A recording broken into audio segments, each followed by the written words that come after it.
Kemudian memahami teks algoritma berupa pseudocode. Apa bacanya tadi? Pseudocode, Pak. Pseudocode ya, huruf P-nya hilang. Seperti kayak psikologi, kayak psikis, itu huruf P-nya hilang kalau dibaca ya di depan itu. Jadi bacanya langsung pseudocode. Kemudian flowchart. Jadi ini sebenarnya gabung dengan materi kemarin. Jadi ini materinya notasi algoritma.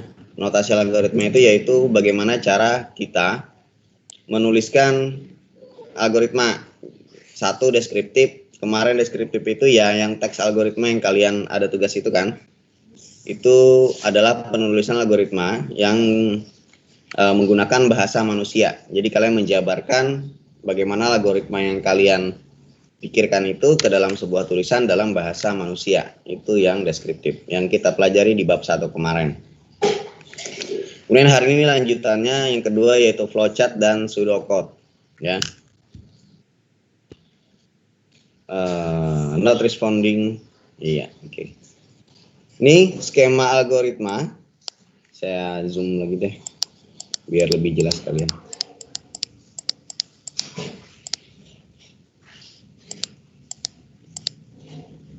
Ini ya, skema algoritma merupakan alur pemikiran dalam penyelesaian yang dituangkan secara tertulis. Lanjutan yang kemarin ya. Kemarin tuh kita juga menuliskan algoritma. Nah, secara garis besar bagaimana cara menyajikannya itu dalam dua bentuk. Satu ada tulisan dan ada gambar. Jadi yang kemarin tuh berupa tulisan, kalian tuliskan secara deskriptif. Yang berupa gambar itu yaitu flowchart nanti, ya. Kemudian algoritma yang disajikan dengan tulisan yaitu struktur bahasa tertentu. Nah, seperti kemarin bahasanya yang dipakai adalah bahasa manusia untuk yang deskriptif, yang untuk pseudocode itu tulisan juga, tapi bahasanya berbeda, ya. Jadi bukan bahasa manusia. Yang penting dipahami adalah logika berpikir bagaimana cara memecahkan masalah, ya kan biasanya kalau algoritma dipakai dalam masalah pemrograman. Sebagai contoh, banyak permasalahan yang mudah diselesaikan secara tertulis, tapi cukup sulit jika diterjemahkan dalam pemrograman. Nah, kan kalian mungkin selama mengenyam pendidikan dari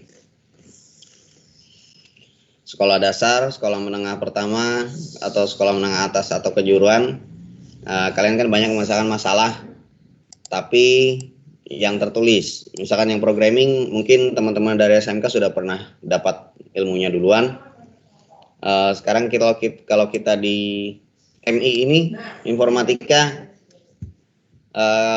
kita nanti akan banyak membahas tentang pemrograman, ya. Dalam bahasa pemrograman. Jadi algoritma di sini nanti akan kita bahas lebih ke pemrogramannya. Makanya nama mata kuliahnya adalah algoritma dan pemrograman. Ini kunci penyelesaian masalah dengan bantuan komputer. Satu, memahami masalah domain algoritma. Jadi domain algoritma itu kayak lingkup. Bagaimana kalian harus mencari proses jawabannya, ya kan, mencari jawabannya melalui proses analisis dari akar masalah. Nah itu, jadi masalah domain algoritma itu ruang lingkupnya algoritma. Jadi misalkan kalian ada masalah programming di A, pokoknya lingkupnya itu aja yang harus kalian pikirkan, ya. Jadi itu lingkupnya algoritma, domainnya. Kemudian yang kedua, persiapan dalam menyusun langkah penyelesaian domain algoritma. Nah, jadi ada persiapan dulu nih. Sebelum menuliskan algoritma, kalian persiapan itu di bagian bukan deskripsi, deklarasi, ya. Yang minggu lalu sudah saya jelaskan, deklarasi itu adalah apapun yang kalian gunakan pada saat algoritma kalian berjalan, itu kalian deklarasikan. Ini di bagian sini, ini adalah deklarasi, persiapan dalam menyusun langkah. Jadi menentukan jenis data, ini nanti pertemuan ketiga, ya. Jenis data atau variabel nanti akan saya jelaskan apa itu jenis data dan variabel, atau mungkin teman-teman di sini juga sudah ada yang paham. Kemudian parameter, input, proses, dan output. Nah, ini sudah masuk bab 2 bahasanya sudah mulai agak sulit ya. Kemudian langkah penyelesaian berupa fungsi dideklarasikan juga dan prosedur yang diperlukan. Kemudian yang ketiga ada input ya. Jadi data awalnya harus tersedia, dibaca dan selanjutnya akan diproses. Kemudian ada proses input, proses, output. Itu kan itu seperti selalu ada lah kalau dalam kita informatika yang namanya input, proses dan outputnya selalu ada. Bagaimana data itu masuk, kemudian diolah, dan hasil jadinya seperti apa. Itu input, proses, output. Contoh algoritma. Nih, susunlah langkah-langkah untuk menentukan suatu bilangan ganjil antara 10 sampai 30.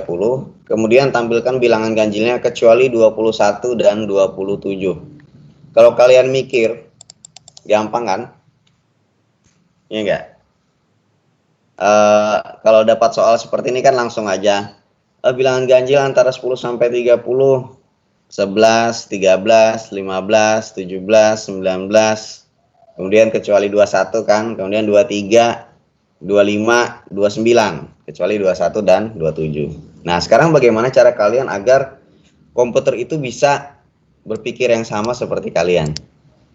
Ya. Ini kan kalau pertanyaan biasa secara verbal kan gampang. Tapi bagaimana kalau kalian membuat program yang seperti ini? Buatlah program yang memunculkan bilangan ganjil antara 10 sampai 30 kecuali 21 dan 27. Ini persiapannya. Bilangan ganjil yang terletak di antara 10 dan 30 adalah bilangan ini ya, dan seterusnya. Namun yang ditampilkan kecuali bilangan 21 dan 27. Nah ini, jadi output yang diharapkan yaitu tadi antara 10 sampai 30, kemudian kecuali bilangan ganjil antara 10 sampai 30 kecuali 21 dan 27. Itu persiapannya. Jadi ini deh outputnya, saya maunya seperti itu, keluarannya hasilnya jadi seperti itu. Inputnya adalah bilangan bulat. Ya, tahu bilangan bulat? Jadi kalau komputer itu bilangan apa ya? Ya mungkin basicnya matematika ya. Jadi bilangan bulat itu beda dengan bilangan real. Ya nanti biasanya sih bedanya dua itu aja. Ada yang dinyatakan bilangan bulat, ada yang dinyatakan bilangan real. Apa bedanya? Matematika sudah dijelaskan kok di mata pelajaran matematika dulu waktu sekolah. Apa bedanya bilangan bulat sama bilangan real?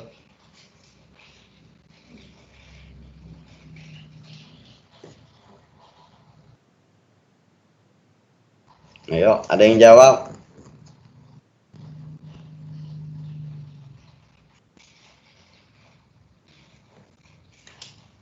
Ayo, satu aja nggak apa-apa. Saya mau dengar suaranya. Bedanya bilangan bulat sama bilangan real.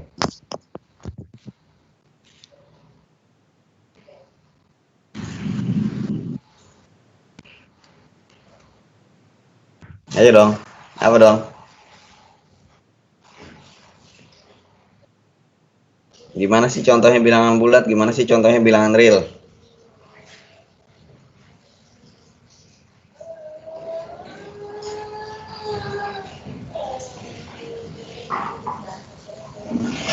Bilangan itu yang positif Pak, kalau yang bilangan asli. Bilangan bulat yang positif, real itu bilangan asli. Kalau min 2 masuk bilangan bulat atau bilangan real? Bilangan bulat, Pak. Bilangan bulat. Bulat. Contoh bilangan real seperti apa? 1, 2, 3. 1, 2, 3, 4. Itu bulat kah real? Real. Itu real. Kalau bulat? Kalau bulat minus 0, minus 1, minus 2. Ada juga 1, 2, 3, 4, 5-nya, Pak. Oh. Jadi apa bedanya sama real? Coba kalian ini dulu ya. Coba kalian boleh deh diskusi dulu. Saya mau bikin kopi dulu. Saya ngantuk. Ya, kalian diskusi aja dulu apa bedanya bilangan bulat sama bilangan real. Kopi dulu, Pak. Ayo, Pak. Di sini Ya, bilangan baik. real. Kenapa sih? Adit, Tarik, sis. bobo Mantap. tugas. Mamang jadilah Bawa tugas nih. Apa Pik? bisnis. Bisnis Tahu dong. nah. Aku nih orangnya aja. Dipa dulu. Dipa kan mau bawaan. Lo aku ulang, itu salah. Ayo anak MTK. Sorry. Cara paham Pik kayak dipadahyakan ya lo Pik. Gila. Hey, Tinggal Makanya aku padahi dam bang. Padahi pek. Ma aku nih Supan. Tuh ya. Reja ada jar. Reja ada sopan. Ya pada aja. Nah lalu mau lo. Nah lo. Nah, iya, Bang. ayo dan. Kadanya mendahului Bang dah ini. Aduh, iya bang, itu salah aku nah. Kadang-kadangan. Edit, ikam tuh ke Banjar dulu di tay. Maaf aku Banjar. Bakawanan. Ini bakawanan nggak?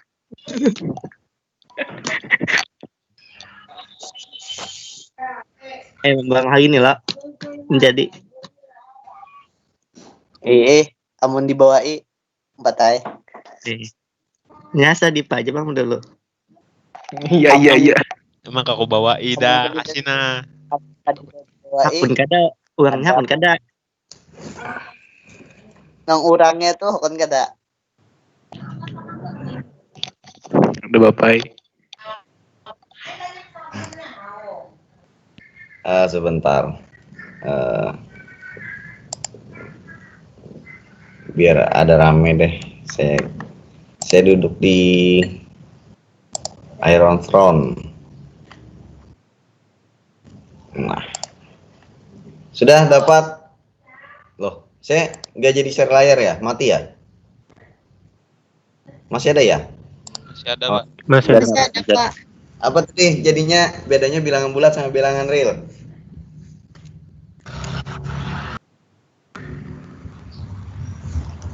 Bilangan bulat yaitu bilangan yang terdiri dari bilangan negatif, bilangan nol, dan bilangan positif. Kalau bilangan asli itu dimulai dari 1, 2, 3, 4, 5, bagian dari bilangan bulat. Berarti kalau angka 2 masuk bilangan apa? Bulat atau real? Real. Real, bukan bilangan bulat. Bulat ya juga, Pak. Juga. Yang membedakan apa? Jadi kalau di informatika bilangan bulat sama bilangan real itu tuh beda banget gitu loh. Kalau kamu salah deklarasi itu pasti error. Ya, jadi kamu harus tahu nanti bedanya bilangan bulat tuh seperti apa, bilangan real tuh seperti apa. Ya seperti saya bilang ini di awal sih ya, karena kalau deklarasi salah itu nanti programnya salah, programnya error. Ada pendapat lain bedanya bilangan bulat sama bilangan real?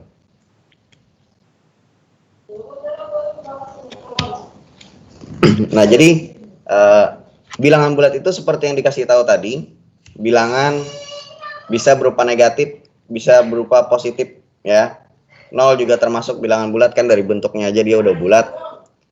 Jadi negatif masuk, min 2 itu masuk bilangan bulat. Min 23 itu masuk bilangan bulat. 2 itu bilangan bulat. Kalau bilangan real itu yang pakai koma. 2,3, 2,4, 7,1, 3,14 itu bilangan real. Nah, di informatika dua bilangan tuh beda banget. Walaupun bedanya cuma koma. Ya. Ngerti ya? Jadi bilangan bulat, input data adalah bilangan bulat yaitu bilangan yang nggak ada komanya. Gitulah. Kalau bilangan real itu yang pakai koma. Ngerti ya? Ngerti, Pak. Ya, itu bedanya nanti itu di deklarasi harus dipisahkan, soalnya dua bilangan yang berbeda. Nanti pada saat kalian deklarasi harus benar. Kalau misalkan salah, misalkan yang diperlukan misalkan hasil pembagian, kamu maunya bilangan bulat, itu hasilnya dia nggak pakai koma. Tapi kalau pembagian yang hasilnya itu memungkinkan ada koma, misalkan 5 dibagi 2, itu kalian harus menyiapkan adalah bilangan real, ya. Jadi kira-kira dulu, misalkan diskon itu bilangan real nanti outputnya. Misalkan harganya 1.000, diskonnya 30%, tuh pasti ada komanya, ya. Nah kayak gitu ya. Jadi bedanya bilangan bulat yang nggak ada komanya, yang bilangan real pakai koma. Sekarang untuk mengetahui susunan angka-angka, ini cukup pakai bilangan bulat aja ya. Kita nggak usah pakai bilangan real. 10 sampai 30 bilangan bulat. Jadi nggak ada yang pakai koma. Ini prosesnya. Nah, pernah dengar modulus nggak? Ini bukan sisa pembagian 2 sih sebenarnya modulus ini. Ini sebenarnya ya, ini saya edit ya bukunya Bu Evi ya, mohon maaf. Sisa pembagian itu modulus. Ada yang pernah dengar modulus? Fungsi modulus? Belum, Pak. Belum ya. Saya kasih tahu ya fungsi modulus itu seperti apa ya. Jadi dari pengertiannya sisa pembagian. Jadi sisa pembagian. Contoh 4 modulus 2. Itu sisanya berapa? Sisanya adalah 0. Karena 4 dibagi 2 adalah habis. Ya. Ngerti kan? 4 dibagi 2 kan habis tuh. Sisanya kan nggak ada. Contoh 5 dibagi 2. Sisanya berapa? 2,5 Pak. 2,5. 5 dibagi 2 itu kan dapatnya 2 loh. 1 Pak. Iya. 1 sisanya. Sisanya 1. Jadi fungsi modulus ini berlaku untuk bilangan bulat. Ya. Jadi 5 dibagi 2 sisa hasil baginya adalah 1. 5 dibagi 2. 5 modulus 2 sisanya adalah 1. Jadi 5 dibagi 2 itu 5 mod 2, mod itu singkatan modulus ya. Dia kan bisa dibagi 2, cuman sisa 1. Ngerti nggak ya kira-kira? Susah sih saya jelasin kalau nggak ada tulisan.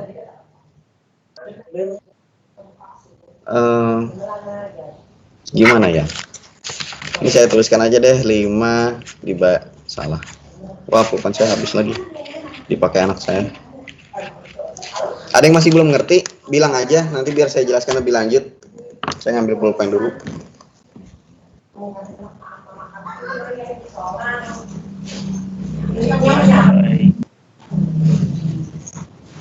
Kembang. Apa Fik? Gimana?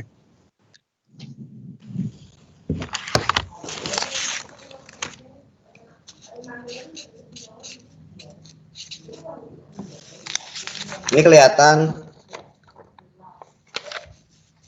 nggak di layar kalian tulisan saya? Nggak ada, Pak. Tetap backgroundnya Pak.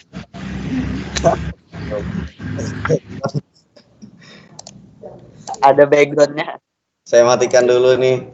Saya nggak jadi duduk di Iron Throne. Nah. Oke, ini kelihatan?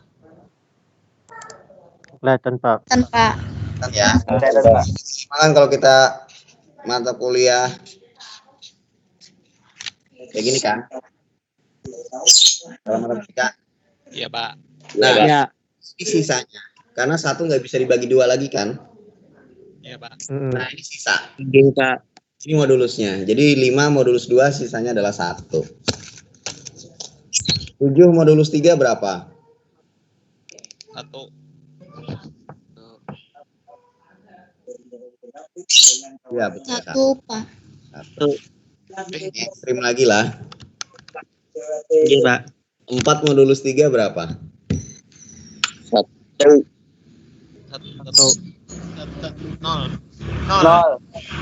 0, Pak. 0 Pak. 0. 4 modulus 3 sisanya kalau 0, kalau sisa 1 bagi 0 itu berarti bisa dibagi. Emang 4 bisa dibagi 3? Satu, Pak. 1, Pak. 1 ya. Satu. 4 dibagi 4 modulus 3 sisanya adalah 1. Ada yang sudah mulai pupus ke kepalanya? Ada, Pak. Belum. Ada Coba Pak. lagi. Adit. 17 modulus 8. 17 modulus 9 deh. 17 modulus 9. Satu. Satu. 17 modulus 9 berapa? 6. 8. Udah bisa dibagi, Pak. 8, Pak. Iya, 8. 8 Pak. Ini kan 17 bagi 9 kayak gini kan? Ya. Kita dapat 1 kan di sini. Dikurang 8. Ini ya. Ya, Kelihatan? kelihatan. Nggak bisa dibagi 9, makanya ini sisanya. Ya, Pak. Ya. Itu modulus. Terpakainya di awal aja. Di kehidupan nyata nggak jarang terpakai modulus ini. Jarang banget. Yang penting kalian tahu dulu lah.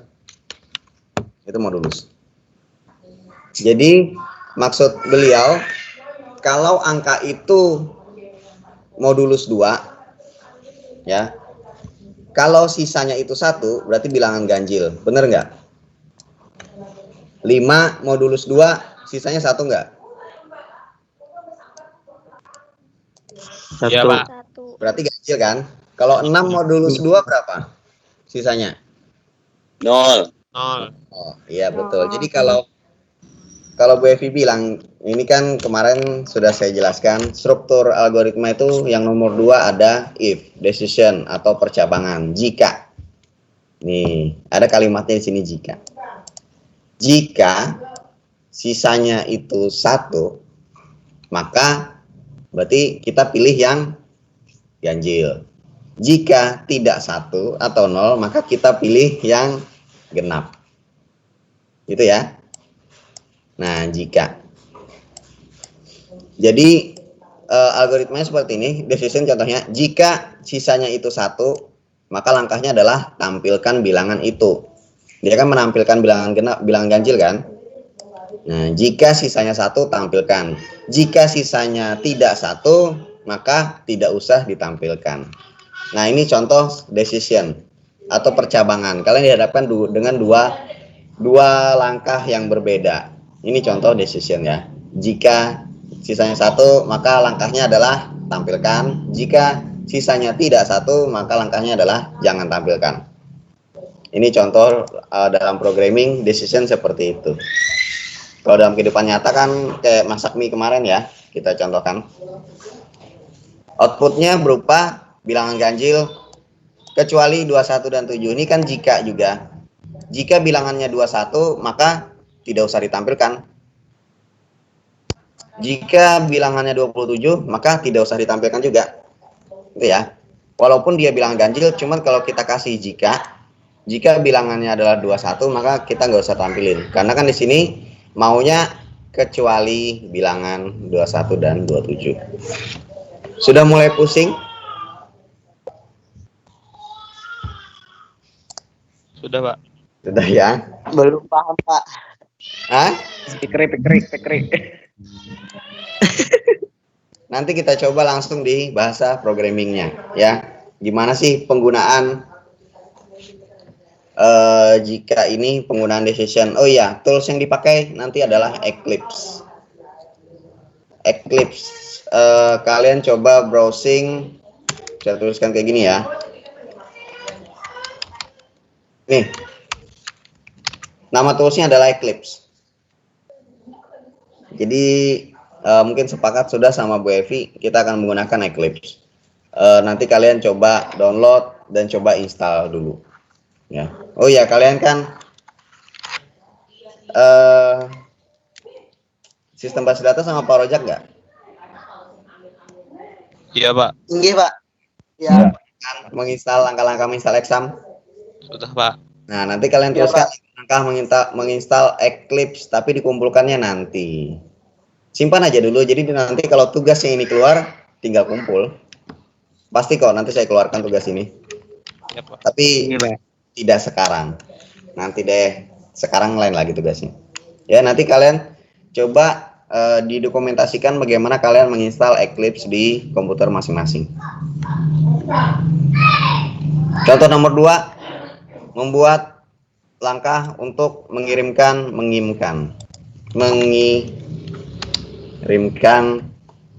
pesan elektronik. Pesan elektronik itu apa ya?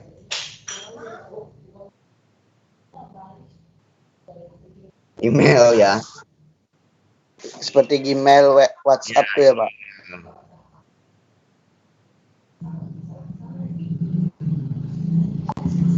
Persiapan masuk ke situs layanan pesan elektronik, bisa Gmail, bisa Yahoo, bisa macam-macam ya. Soalnya yang terkenal sekarang kan Gmail kan. Iya, Pak. Jika sudah ada, masuk. Jika belum ada, register, daftar dulu. Ini persiapannya untuk langkah mengirimkan pesan elektronik. Kemudian inputnya masukkan alamat pesan penerima. Jadi kan kalau kita ngirim itu penerimanya siapa, kita tuliskan alamatnya. Pernah ngirim email? Kenapa? Ada yang nggak pernah kan ngirim email? Ada? Nggak ada ya? Bisa semua yang ngirim email ya? Bisa, Pak. Bisa. Kalau nggak bisa saya nggak ngajarin, belajar sendiri. Yang penting itu penting sebenarnya ngirim email. Kemudian prosesnya menekan tombol kirim. Kemudian outputnya pesan terkirim terdapat di surat elektronik yang dimiliki. Biasanya kan ada di folder send atau yang terkirim, folder terkirim. Jadi ini contoh bagaimana kita persiapan, kemudian inputnya apa, prosesnya apa, outputnya apa. Kemudian ini contoh yang ketiga, langkah menghitung konversi suhu dari Celsius menjadi Reaumur dan Fahrenheit. Pernah coba menghitung ini di SMA atau di SMP? Belum pernah, Pak. Belum pernah. Belum Jadi pernah yang jawab. standar yang di Indonesia pakai itu adalah Celsius. Kalau di USA mungkin dia nggak pakai Celsius, dia pakai Fahrenheit. Nah, bagaimana? Kan termometernya beda tuh. Bagaimana perhitungannya? Ini rumusnya. Kalau dalam misalkan dari Celsius ke Reaumur, berarti ini rumusnya 4/5 dikali berapa derajat Celsiusnya. Misalkan air mendidih di Celsius adalah 100 derajat. Kalau di Reaumur berarti 4/5 kali 100 derajat adalah 80. Jadi kalau Reaumur, kalau kita di Celsius itu sudah mencapai angka di termometer mencapai angka 100 derajat Celsius, kalau Reaumur berarti dia sudah mencapai angka 80 derajat Reaumur. Kalau Fahrenheit lebih ribet lagi karena ada plus 32-nya di sini. 9/5 dikali berapa Celsius sih yang sekarang misalkan suhu 36, misalkan 35 ya, hipotermia, misalkan 35 suhu manusia, berarti ini 9 kali 7, 63 tambah 32, itu berarti 95 derajat Fahrenheit. Jadi itu cara menghitungnya, ya maksudnya bukan cara menghitungnya sih, ini langkah-langkahnya ya. Jadi bagaimana hitung konversi suhu? Ini rumusnya sudah baku.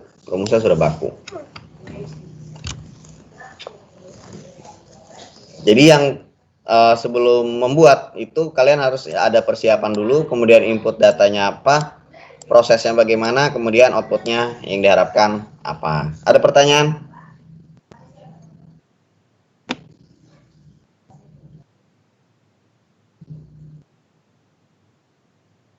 Nggak ada? Nggak ada, Pak. Ya ada.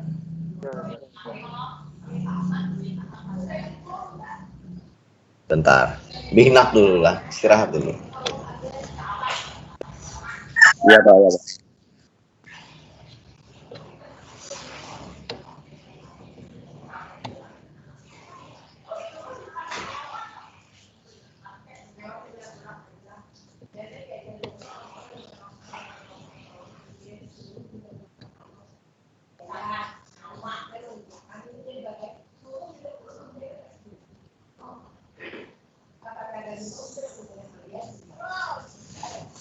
Lanjut, pseudocode.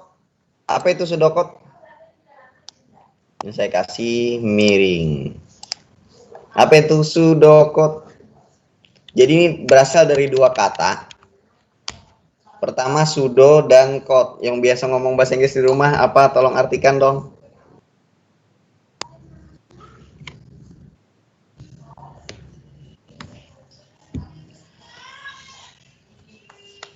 Ayo.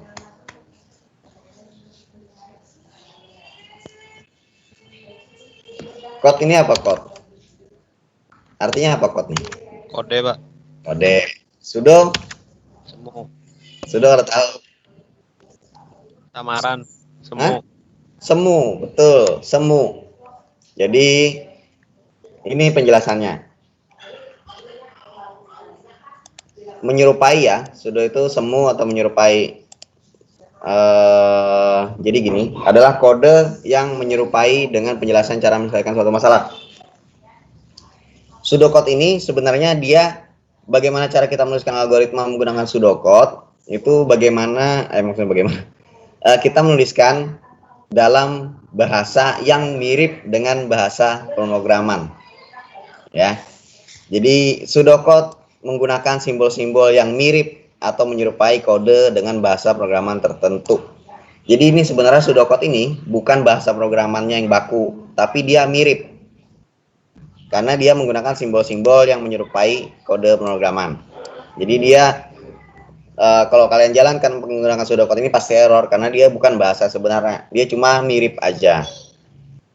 Ini biasanya dibaca oleh programmer yang ngerti. Kalau deskriptif kan semua orang bisa baca asal ngerti bahasanya. Kalau pseudocode tidak semua orang bisa membaca bagaimana kalian menuliskan pseudocode ini. Karena kan dia menggunakan simbol yang dipakai bahasa programan. Mungkin programmer aja yang bisa baca pseudocode ini. Pseudocode dikatakan mirip, nah, tetapi tidak spesifik pada salah satu bahasa programan tertentu. Kenapa dibilang salah satu? Bahasa programan itu banyak banget, banyak sekali. Ya, nanti yang akan kalian akan kalian pelajari di algoritma ini nanti bahasa yang gelap. Bahasa yang dipakai dalam mata kuliah kita algoritma dan pemrograman adalah bahasa Java, ya. Bahasa Java. Bahasa itu ada banyak, ada HTML, PHP, CSS, JavaScript, jQuery, kemudian ada bahasa apa lagi ya? Ruby, Python, React.js dan segala macam itu banyak. Jadi ini dikatakan mirip dengan bahasa tertentu aja. Pilih salah satu. Kalau kita pakai Java ya miripin sama Java. Fungsinya mempermudah penulisan. Jadi mempermudah penulisan dan pemetaan sebuah algoritma. Jadi tidak sebanyak kalian menuliskan menggunakan bahasa deskriptif. Nah, deskriptif kan panjang tuh, kalian jabarkan. Kalau pseudocode enggak. Karena pada dasarnya seorang programmer sebelum menjalankan sebuah kode, ia terlebih dahulu harus mempunyai susunan. Jadi dia punya rencana dulu. Makanya biasanya programmer menuliskannya dalam pseudocode dulu, bukan bahasa aslinya, cuman mirip. Contoh, ini ada strukturnya lah, ada bagian judul, sama seperti kemarin. Judul ini tidak boleh terdapat spasi, ya. Nanti kalau kita masuk sudah ke dalam programming, spasi. Kalau dalam penamaan, jadi kalau nama itu nggak boleh pakai spasi. Boleh diganti dengan underscore, ya. Jadi kalau dalam kita memberi nama sesuatu, misalnya memberi nama fungsi, memberi nama variabel, itu nggak boleh ada spasinya. Judul tidak boleh diawali dengan angka. Jadi judul harus diawali dengan huruf. Ya. Jadi karakter pertama namanya judul. Jadi kalau kita ngasih judul, karakter pertamanya itu harus huruf. Itu memang ketentuannya. Nggak boleh diawali dengan angka. Kalau karakter keduanya pakai angka, itu boleh. Yang penting karakter pertamanya nggak boleh angka. Misalkan saya mau memberi nama saya memberi nama apa ya? MI saya tulis M1 itu boleh. Misalkan saya alay ya, I saya ganti dengan 1. MI itu boleh karena awalnya dia adalah huruf. Yang penting awalnya karakter pertama itu nggak boleh angka. Judul tidak boleh menggunakan istilah yang biasa digunakan dalam bahasa programan. Contohnya kayak public, private, final, itu nggak boleh. Istilah-istilah programan. Nanti kalian akan ketemu kok. Ya, jadi judul tuh terserah kalau kalian ngasih nama, cuman jangan yang istilahnya sama seperti bahasa programan. Judul boleh menggunakan huruf besar, huruf kecil, dan kombinasinya selama tidak melanggar aturan di atas. Nah, jadi kalau dalam programming, kalau kalian mau alay difasilitasi, ya. Pas saya maunya hurufnya besar kecil silakan, ya, nggak apa-apa, nggak ada yang ngelarang. Kalau tulisan alay, kalau guru bahasa Indonesia kan nggak boleh. Kalau programming boleh, memfasilitasi kalau kalian mau alay-alay nggak apa-apa di sini, ya. Deskripsi mendefinisikan deklarasi. Nah, ini sama seperti kemarin. Ini bagian deskripsi ini adalah deklarasi. Kemudian bagian implementasi, bagaimana kalian menuliskan bahasanya menggunakan pseudocode. Ini contoh gaya penulisannya.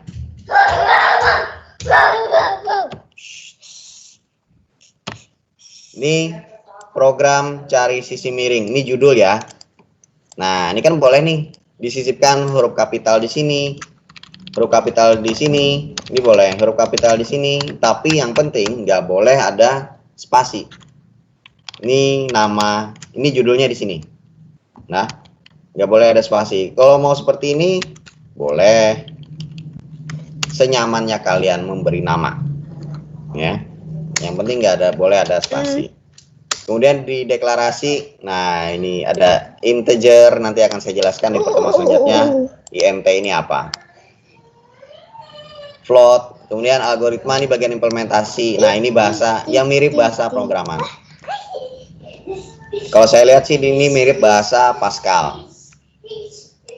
Sudah mulai pusing? Udah buku-buku ke kepala? Sudah, Pak. Udah, Pak. Fokus. Yang kuat ya. Sudah. Masih ada 3 kalian belajar. Ini adalah, jadi kalau kalian ngira-ngira ini mirip bahasa programan seperti ini. Ya, ini bahasanya mirip bahasa Pascal. Yang ini bahasanya Pascal. Ini penjelasan, tenang aja, nanti bahan ini saya bagikan di mana ya? Di Teams saja ya. Yang kemarin belum saya bagikan juga kan? Nanti saya bagikan di Teams. Yang kemarin sudah belum? Sudah ya? Yang slide pertemuan pertama sudah saya bagikan belum? Saya lupa. Di grup ini sudah ya? Ada yang minta? Sudah ya? Nah, ini nanti penjelasannya sudah code. Ini contohnya. Nah, ini contoh lah. Kita lihat contohnya aja lah. Dibaca nama karyawan dan gaji pokok. Gaji bersih yang diterima pegawai adalah gaji bersih. Gaji bersih yang diterima pegawai adalah gaji pokok ditambah tunjangan dikurang pajak. Kemudian tunjangan karyawan dihitung 20% dari gaji pokok. Sedangkan pajak pajak adalah 15% dari gaji pokok ditambah tunjangan. Ayo, bingung loh. Jadi keluarkan berapa gaji bersihnya. Nah, kan ini input, masukkan nama karyawannya dulu, kemudian masukkan gaji pokoknya. Kemudian di sini menghitung tunjangannya.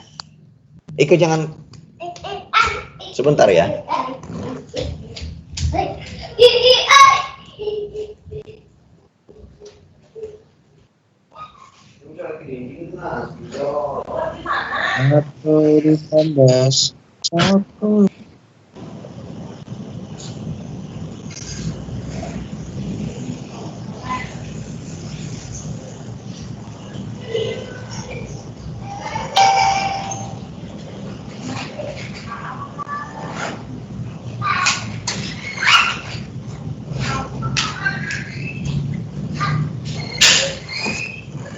Lanjut Kak.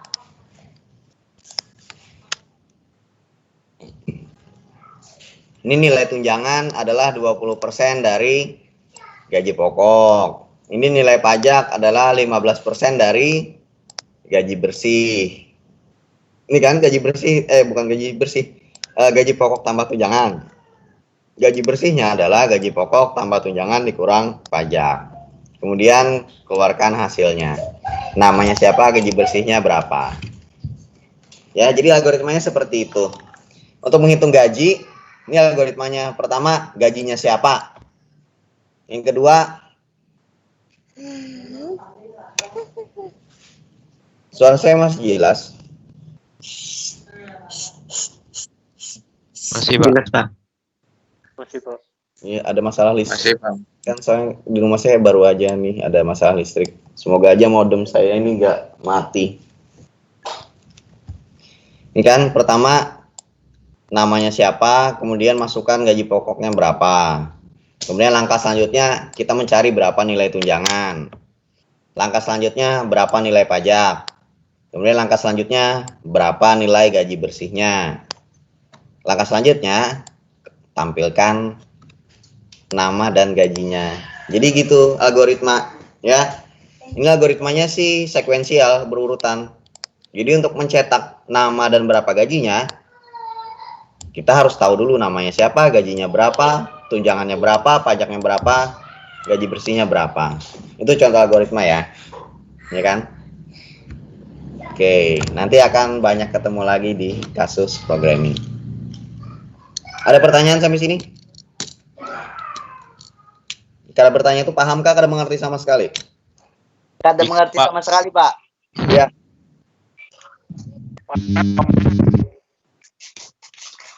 Kita gas aja taruh ya lah. Flowchart, pasti tahu flowchart kan? Pernah lihat flowchart? Itu yang diagram alir. Kalau dalam bahasa Indonesianya diagram alir. Jadi ada gambar-gambar, simbol-simbol yang menggambarkan algoritma. Ini contohnya. Nah, nih. Ini simbol-simbol pada flowchart. Ini contoh ya, sebelah kanan. Nih, misalkan ada di prosedur apa aja, kan ada alur-alur datanya. Iya enggak? Misalkan isi formulir, kemudian serahkan ke kasir satu, kemudian lagi ada panahnya, serahkan bayar pembayaran segala macam. Itu contoh flowchart. Pernah kan kalian lihat contoh seperti ini? Pernah Pak. Pernah kan? Pernah, Pak. Pernah. Dia menggambarkan langkah-langkah tapi berupa simbol. Dan simbol yang disepakati dalam flowchart ini oval adalah terminator. Dia mulai atau selesai logonya. Ada gangguan. Terus sudah di sana aja nah. Ya, dah, sana. Jadi ini terminator. Jadi untuk mulai dan selesai harus ada simbol ini. Ini contohnya. Jadi bedanya isinya aja tulisannya. Jadi mulai tuliskan dengan oval, kemudian selesainya oval juga. Ya, ini harus ada mulai dan selesai. Kemudian panah ini aliran data. Nah, atau kalau di algoritma mungkin langkah-langkahnya ya. Jadi dari sini, langkah pertama masukkan P, langkah kedua masukkan L, langkah ketiga L ini, kemudian langkah keempat, kemudian langkah kelima selesai. Kalau proses, bagaimana kalian proses? Ini disimbolkan dengan persegi panjang. Jadi mungkin teman-teman yang semester atas itu karena sudah lupa, flowchart kan semester 1 kan. Kalau kalian menggarap tugas akhir tuh semester 6 mungkin dia sudah lupa dengan flowchart. Jadi banyak yang sembarangan.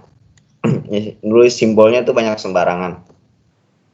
Jadi untuk proses ini suara saya masih kedengaran? Masih Pak. Berarti modem saya sepertinya baik-baik saja. Jadi untuk proses ini untuk input atau output. Jadi masukkan atau keluaran simbolnya sama. Ya. Jadi ini masukkan P berarti memasukkan nilai panjang berapa. Ini kan contohnya menghitung luas persegi panjang. Kemudian sana Pasang popok. Kemudian masukkan nilai L. Kemudian ini di sini kita proses, kita hitung. Luas adalah panjang kali lebar. Kemudian setelah itu kita outputkan, kita tampilkan hasilnya, tuliskan luas, selesai. Ya. Kalau percabangan ini belah ketupat. Percabangan itu belah ketupat. Jadi ini ada masukan dari atas, kemudian jika jika benar, maka dia ke sini larinya. Kalau jika salah, dia ke bawah larinya. Ya, percabangan itu seperti saya bilang dihadapkan dua pilihan aja, dua pilihan.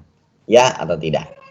Gitu kan? Seperti tadi, apakah bilangan ini habis dibagi 2?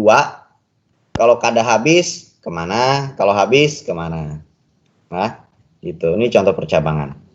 Perulangan seperti ini. Perulangan tuh, ini alurnya ke sini. Ini ada syaratnya kan yang harus dipenuhi. Kalau dia masuk syarat, lakukan proses. Kemudian dia balik lagi ke atas. Ya. Turun lagi ke bawah, balik lagi ke atas. Ini kan perulangan kan diulang-ulang terus kan. Balik lagi ke atas, dicek lagi syaratnya. Seperti contoh membuat teh misalkan. Dicek syaratnya adalah air sudah berubah menjadi kecoklatan. Misalkan syaratnya belum terpenuhi, lakukan pencelupan teh misalkan. Kemudian balik lagi ke atas, dicek lagi apakah airnya sudah coklat. Misalkan belum, lakukan pencelupan teh lagi. Kemudian balik lagi ke atas, cek lagi apakah sudah coklat. Kalau sudah, kemudian dia lanjut ke bawah. Ya, itu perulangan. Kalau ini preparation deklarasi. Deklarasi ini apa sih? Saya lupa. Apa ya? Kayak ginilah pokoknya ini deklarasi.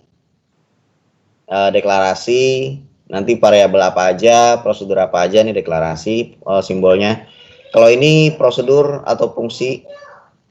Nah, yang ini adalah konektor di halaman yang sama. Jadi ini semacam kayak apa ya? Kayak portal ya. Jadi kalau ada panah masuk di sini, di sebelahnya ada panah keluar dari situ. Jadi ini penyambung sebenarnya. Konektor itu penyambung. Lah, kalau kalian jadi flowchart ini kan ada ininya juga, ada yang harus dipenuhi. Misalkan kalian bikin flowchart itu panjang sekali sampai pindah halaman, maka konektornya yang ini. Ini di halaman berikutnya ini konektornya. Penyambungnya. Semacam kayak kita lanjutan. Jadi kan satu halaman aja nggak cukup.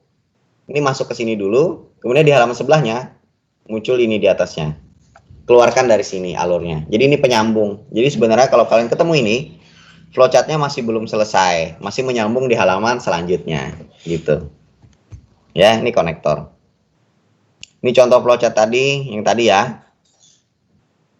Analisis input panjangnya berapa, kita masukkan nilai panjang, kita masukkan nilai lebar. Kemudian luas persegi panjang adalah ini rumusnya, panjang kali lebar. Algoritmanya masukkan panjang, masukkan lebar, kemudian menghitung luas. Kemudian cetak atau outputkan luas. Ini flowchartnya. Ya. Ini input. Ini input. Ini proses menghitung. Kemudian ini output. Selesai. Ada yang mau tanyakan?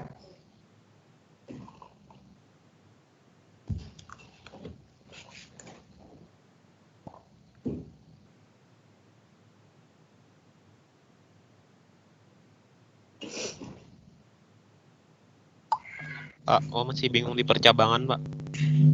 Percabangan. Oke. Semoga ada contohnya.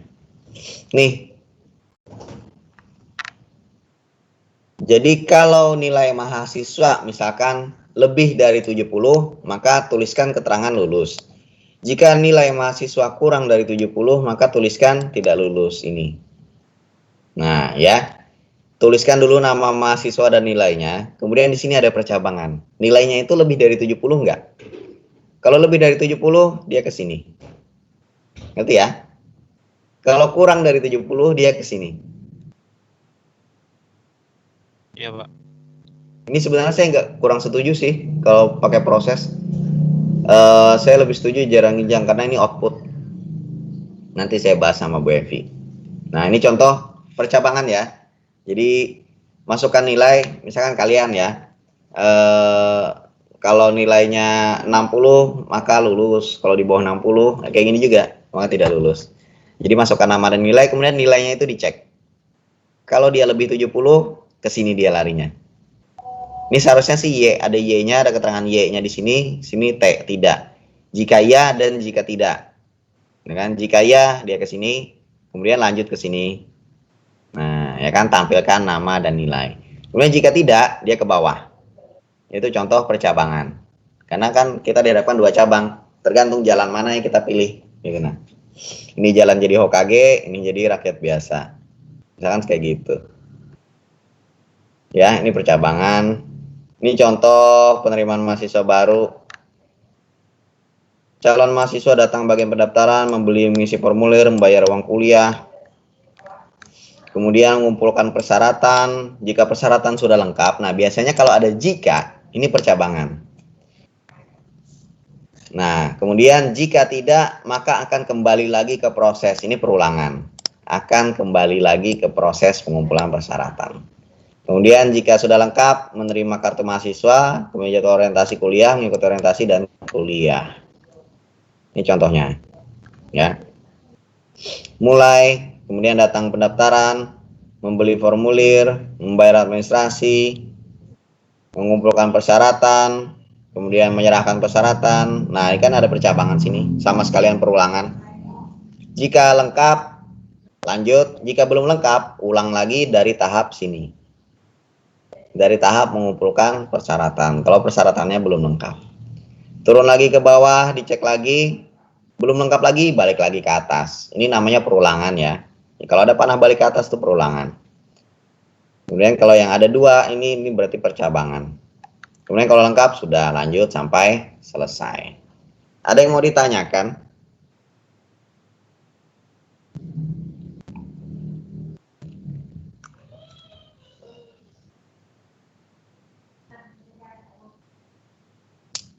Nggak ada? Lanjut. Wah, latihan. Kira-kira susah nggak ya?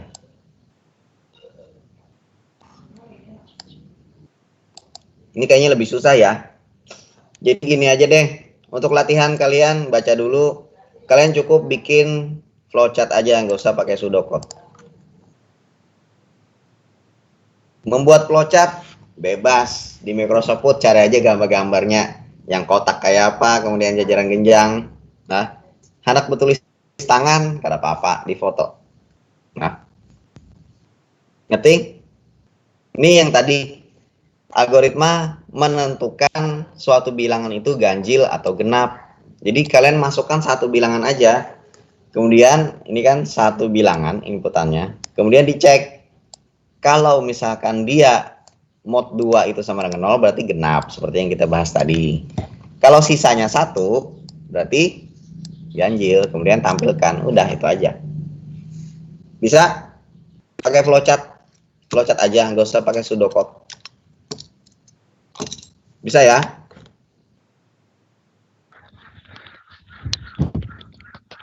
Pak, Ya. yang ditampilkan tuh bilangan genap atau yang ganjil, Pak?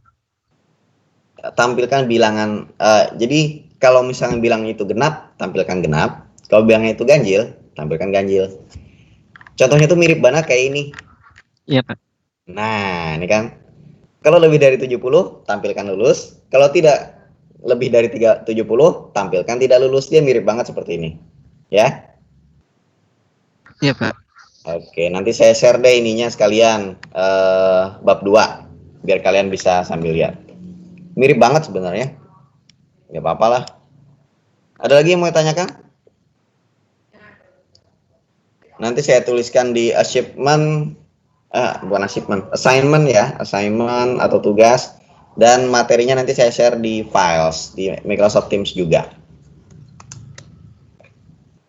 Ada pertanyaan?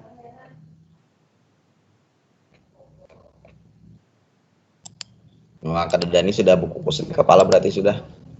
Pak, berarti itu kada pakai pengulangan kalau Pak? Tidak, sepertinya tidak. Cuma satu angka aja. Oh iya Pak.